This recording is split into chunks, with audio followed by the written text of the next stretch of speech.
Hello बच्चों, यहाँ पर कुछ क्वेश्चंस दे रखे हैं जो कि आपके टोटली एनसीईआरटी बेस्ड है।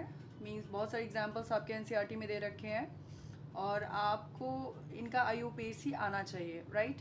क्योंकि यह सिर्फ आपके यूनिट टेस्ट के लिए इम्पॉर्टेंट है, बल्कि आपके हाफ ईयरली और फाइनल एग्ज़ाम के लिए भी बहुत ही ज़्यादा इम्पॉर्टेंट है। फाइन, तो इन सारे क्वेश्चंस को हम लोग आज डिस्कस करेंगे। सॉल्व करके हम आपको दिखाएंगे सारे क्वेश्चंस किस तरीके से आप इसका आईयूपीएसी नॉमेनक्लेचर करेंगे, राइट? ओके, सो हम लोग पहला एग्जांपल लेते हैं। देखिए किस तरीके से आप इसका आईयूपीएसी करेंगे। तो सबसे पहला रूल क्या होता है, सबसे पहले हमें क्या करना होता है, सबसे पहले हमें सबसे लॉन्गेस्ट चेन को सेलेक्ट, जो भी कंपाउंड हमें दे रखा है उस कंपाउंड को लेकर सबसे हमें लॉन्गेस्ट चेन को सेलेक्ट करना होता है। क्या करना होता है, सबसे लॉन्गेस्ट चेन को सेलेक्ट करना होता है। फाइन, जिसमें कि आपका फंक्शनल ग्रुप प्रेजेंट है। हमने ये चेन सेलेक्ट की, सबसे लॉन्गेस्ट चेन सेलेक्ट की, क्यों? क्योंकि इसमें आपका ये क्लोरो फंक्शनल ग्रुप प्रेजेंट है। फाइन, फिर हम दूसरा स्टेप क्या होता है, हम नंबरिंग उस साइड से करेंगे जिधर हमारा फंक्शनल ग्रुप प्रेजेंट होता है, 1 2 एंड देन 3। ओके, देन अब हम इसका नाम लिखेंगे।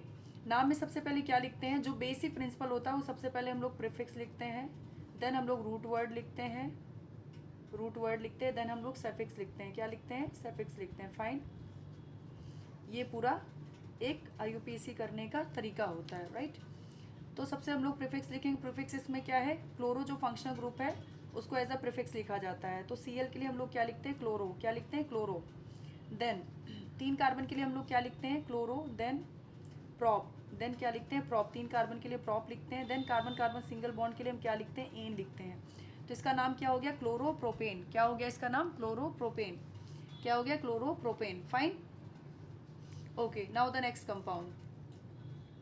इसमें बिल्कुल वही करेंगे। सबसे पहला है सबसे लॉन्गेस्ट चेन को आपको सेलेक्ट करना है। लॉन्गेस्ट चेन सेलेक्ट करते समय इस बात का ध्यान रखना है कि उसमें आपका फंक्शन ग्रुप होना चाहिए और वही लॉन्गेस्ट चेन सबसे करेक्ट मानी जाती है जिसमें आपका फंक्शन ग्रुप प्रेजेंट होता है, मेन फंक्शन ग्रुप प्रेजेंट होता है, राइट? तो यहाँ तो एक ही फंक्शन ग्रुप ही है तो आपको सोचना ही नहीं है। जहाँ दो या दो से 3 फंक्शन ग्रुप होते हैं, फिर 1 या 2 फंक्शन ग्रुप होते हैं, वहाँ आपको सोचना होता है, राइट? क्लास 10th स्टैंडर्ड पे आपको जनरल जो भी क्वेश्चंस मिलेंगे उसमें 1 या 2 फंक्शन, एक ही मैक्सिमम जो क्वेश्चंस होंगे उसमें एक ही फंक्शन ग्रुप आपको दिया रहेगा। इसके बाद जब आप 11th में जाएंगे तो वहाँ आपके 2 से 3 फंक्शन ग्रुप किसी भी कंपाउंड